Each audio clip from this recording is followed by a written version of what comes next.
তখন 1990 সাল। গেলাম সিরাজগঞ্জ।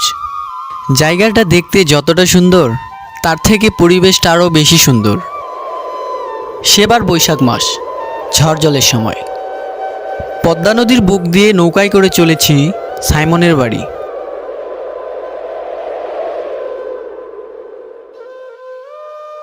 ঘাটের কাছে নৌকা থামালো মাঝি। নামেন বাবু, সিরাজগঞ্জ আইসা গেছি। হ্যাঁ, এই নাও তোমার ভাড়াটা। নৌকা থেকে নেমে সাইমনের বাড়ির দিকে হাঁটা দিতেই প্রবল বৃষ্টি। সঙ্গে করে ছাতা আনতেও ভুলে গিয়েছিলাম। আমি কোনো কিছু না ভেবে দৌড়ে একটা গাছের নিচে আশ্রয় নিলাম। কি মুশকিল, এখনও তো প্রায় 20 মিনিটের পথ। জানি না এই বৃষ্টি কখন থামবে। হঠাৎ অদূরে একটি আলোর ঝলক। আরে, এই যে একটা আস্ত গাড়ি, তাও আবার এই গ্রামের রাস্তায়। যাকগে, গাড়িটাকে কোনো রকম দাঁড় করাতে পারলেই বাঁচি। গাড়িটা আমার কাছে আসতেই এমনিতেই থেমে গেল। হাত দেখানোর প্রয়োজন পড়ল না। গাড়ির ভেতর থেকে এক ভদ্রলোক জিজ্ঞেস করলো, কোথায় যাবেন? ওই কাজীপুর গ্রাম। আপনারে তো ঠিক চিনতে পারলাম না। আমি রাকিব, ঢাকা থেকে এসেছি। ও আচ্ছা, আপনি যাবেন কার বাসায়? এই সাইমনের বাড়ি, এই গ্রামের পশ্চিম দিকটায়। সাইমন? বলেন কি? ও তো আমার বাড়ির কাজের লোক। ওর বাড়ি কি কাজ? এই বন্ধুর বাসায় ঘুরতে এসেছি। তো আপনাকে তো চিনতে পারলাম না। আমি এই এলাকার জমিদারের ছেলে, আমার নাম প্রেমানন্দ। আপনি জমিদারের ছেলে? বা কি সৌভাগ্য আমার। হ্যাঁ, এই আর কি। আচ্ছা, গাড়িতে উঠে পড়েন, আমি ওইদিকেই যাচ্ছি।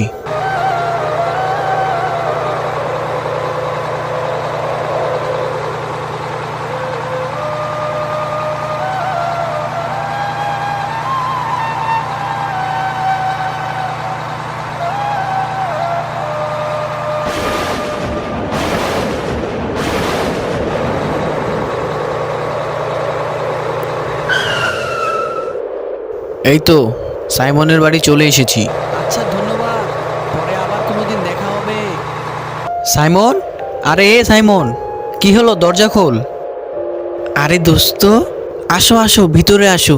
আমার বিশ্বাসই হইতেছে না তুমি আইছো। তবে সাইমন, কেমন চমক দিলাম? খালি চমক? আমি তো পুরাই অবাক। তো এই বৃষ্টিতে আইলা কেমনি? এই যে তোমাদের জমিদার বাড়ির ছোট ছেলে প্রেমানন্দ, তার গাড়িতে করেই এসেছি। একবারে বাড়ির সামনে রাজার মতো নামিয়ে দিল আমায়।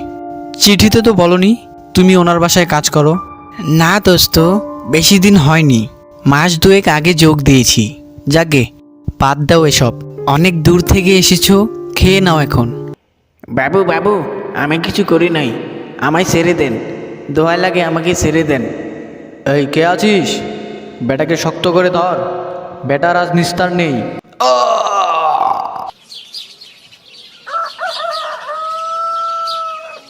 সকাল হলেই সাইমনের সাথে গেলাম জমিদার বাড়ি।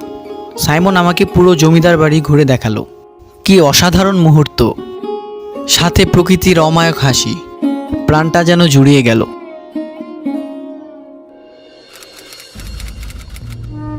1991 সালে যখন সিরাজগঞ্জ গেলাম, নৌকায় চড়ে দেখি চারিদিক একদম ফাঁকা। এক অদৃশ্যতা বিরাজ করছে চারদিকে। ব্যাপারটা কিছু মাথায় আসছিল না আমার। মাঝিকে জিজ্ঞাসা করলাম, কি ব্যাপার গো মাঝি ভাই, এবার চারদিকে তো ফাঁকা ফাঁকা কেন?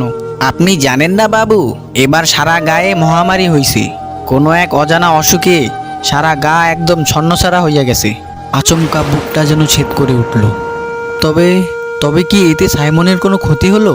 কে জানে। গত 5 মাস ধরে ওর সাথে কোনো যোগাযোগ নেই। জানি না ও ঠিক আছে কিনা। গ্রামে ঢুকতেই বুকের বাঁ পাশটা কেঁপে উঠল আমার। পুরো গ্রামে শুধু হাহাকার আর কান্নার রোল নেমে পড়েছে। কত মানুষ দেহ দাফনের জন্য লাশ নিয়ে যাচ্ছে।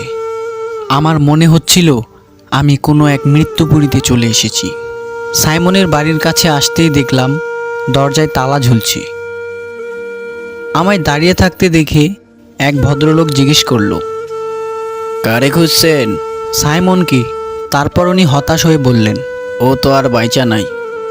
কথাটা শুনে আমার হৃৎপিণ্ড ভারী হয়ে গেল নিমিষেই। সাইমন মারা গেছে এই মহামারীতেই না? না বাবু, তবে তবে ওই জমিদার বাড়ির ছোট ছেলে সাইমনকে খুন করেছে। এটা কি করে সম্ভব?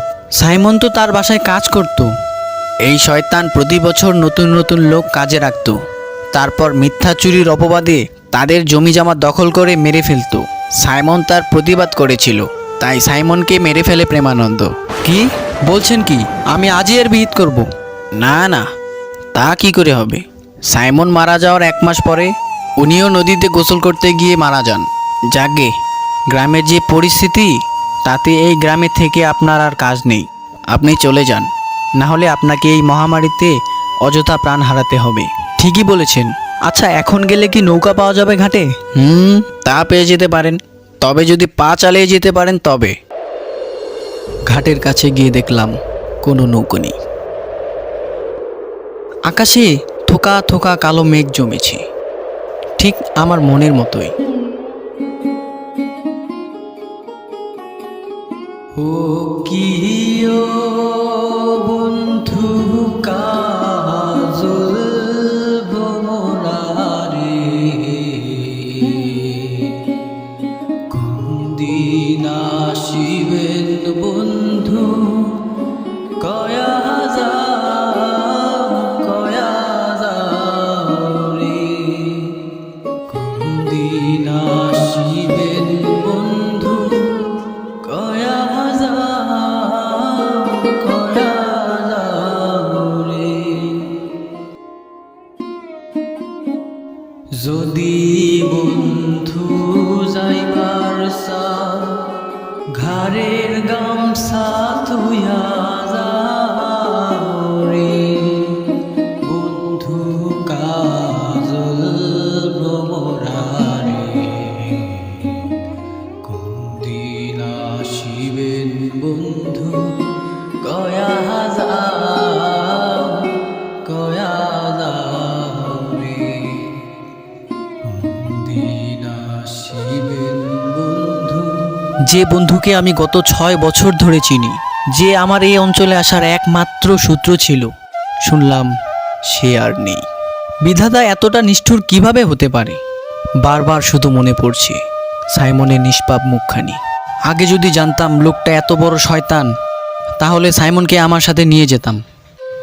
অদূরে কোথাও মৃতদেহ সৎকার হচ্ছে বুঝতে পারলাম। বাতাসে পোড়া গন্ধ ভেসে আসছে। এই পরিবেশে আমার দম বন্ধ হয়ে আসছে। একটা গাছের তলায় বসে ভাবছিলাম, এখন কি করা যায়, কোথায় যাব আমি? ঠিক তখনই একটা দমকা হাওয়া, সাথে সাথেই আমার কাঁধে একটা স্পর্শ। কি আমি? বন্ধু তুমি? হ্যাঁ দোস্ত, ছুতে পারবে না আমাকে? আমি আর আগের মতো নেই। সব শুনেছি আমি। কি হয়েছিল সব খুলে বলো তো আমাকে। এই জমিদার বাড়ির ছোট ছেলে প্রেমানন্দ শালা শেষ করে দিয়েছে আমাকে।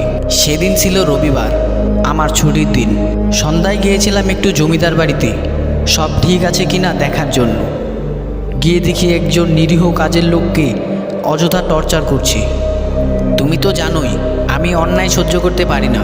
আমি প্রেমানন্দের বিরুদ্ধে প্রতিবাদ করায় প্রেমানন্দ আমায় গলা টিপে হত্যা করে শেষ করে ফেলেছে আমাকে।